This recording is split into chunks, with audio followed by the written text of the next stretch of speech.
Thank you, Manoj, Dr. Manoj and IOS. We are talking about the combined procedures in this session. So my talk is on combined phacovitrectomy, how we can achieve good results. As you know, result of vitrectomy is depend on how better, how good, or how clear we can visualize our surgical field during the surgery, and how we can perceive the focus. So clarity of media is always it's a basic and essential requirement for the better outcome. Vitreoretinal conditions are often associated with cataracts, so managing it simultaneously is always remains concern for the vitreoretinal surgeon. When we are performing a surgery, vitreoretinal surgery, we come across around three situations. The first situation is when cataract is visually significant. In that situation, decision is very straightforward and very easy. We have to go for a combined surgery. There is a second situation when lens is clear and it is a younger age group. Here, our aim is to preserve the crystalline lens so that which is very crucial to prevent accommodation and thus the better visual development of the younger age group patient. But when we are dealing with a patient who is phakic in the older age group, then performing vitrectomy alone in phakic older vision is a gray zone. We can combine or we can have a separate two stage surgery. If we go to the literature, review the literature, the incidence of lens touch during the vitrectomy varies between 4 to 9% in the different reports. And rate of cataract progression is also increases after vitrectomy, especially when we are using the silicone as a tamponade. Almost 60 to 70% patient require cataract surgery within first year of vitrectomy and almost 80% in the next 2 years. So in these situations, our approach is phaco-vitrectomy combined.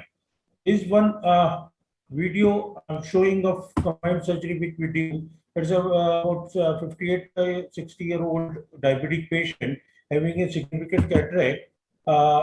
So as usual, we are going for a phaco, routine phaco, side port, clear corneal incision, phaco, after using refractive, going for a routine phaco and a implant, a foldable implant, with all precautions which Dr. Mohan Rajan has already mentioned about. So after completing our phaco, we are going for a vitreous surgery.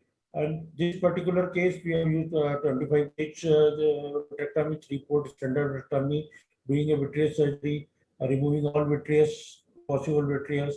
When there was a, we have used Triamcinolone to identify the posterior highlight and inducing the PVD. And after we are completing our vitreous surgery, removing all traction here and there, removing all hemorrhages from the retina, doing the basic scene as possible, and after this we are doing a endo laser all throughout, and then fluid gas exchange. We are removing all this trocar, but in when I was removing the last trocar, there was wood leak, and we do not hesitate to put a suture also. The advantage of combined phaco surgery is there is no risk of lens touch because we have already removed it.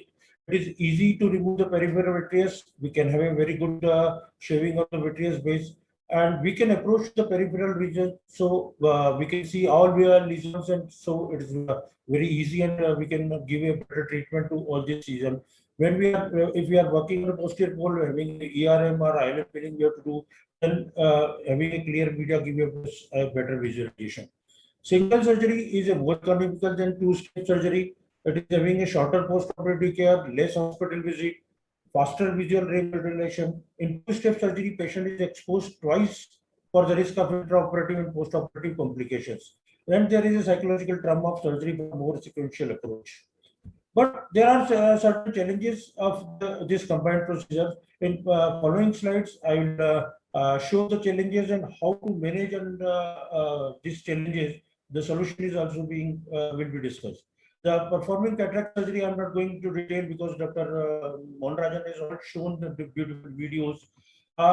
There is one common problem was our first problem is if we doing this combined surgeries would leak or hypotony when we are starting our vitreous surgery or we are placing our trocars. To prevent this hypotony, we can place trocar before the infusion, trocar for infusion before starting the phaco. We can leave some amount of viscoelastic in anterior chamber after completing our phaco, and we can close our main wound by 10-0 nylon so that wound will not be leaked. Performing capsulectomy in absence of red glow, as Dr. Mohan Rajan says, yes, it is a difficult situation when we are having a dense vitreous hemorrhage. It is difficult to see the red glow. So, as he suggested, use dye for a better visualization. And as Dr. Bhasin sir has shown, that using the chandelier light from inferior temporal sclerotomy, one can see a good red glow to perform our capsular actions. During surgery, we can come across the intraoperative meiosis. To prevent this meiosis, we should, the phaco surgeon, whether it's the same surgeon or it's a two surgeon, depend on the setup. The iris manipulation should be minimized. We can use intracameral mydrosis, or we can dissolve the mydrosis in infusion if required. There is some prolapse of UVL tissue from the phaco incision because of the increase intravitreal pressure. So, if after completing our phaco, we do a good hydration, we can prevent such UVL tissue prolapse. And as I suggested earlier, also we can apply a 10-0 nylon suture to the phaco main incision. During surgery, because of the longer duration of surgery, we might have a poor visualization because of the corneal edema. So we have to prevent this corneal edema. We can use a intraocular infusion pressure on a lower side. We can use viscoelastic on cornea on a regular interval, and if required, one can scrape the corneal epithelium to complete the vitreous surgery. Inaccurate IOL calculation is another problem one can face, especially when we are dealing with cataract with macula of detachment. So, as Dr. Mohan Rajan has suggested, we should use IOL master or optical biometry instead of the ultrasound biometry to minimize the risk of post-operative refractive surprises, and should avoid the hydrophilic and silicon IOL to prevent the PCS.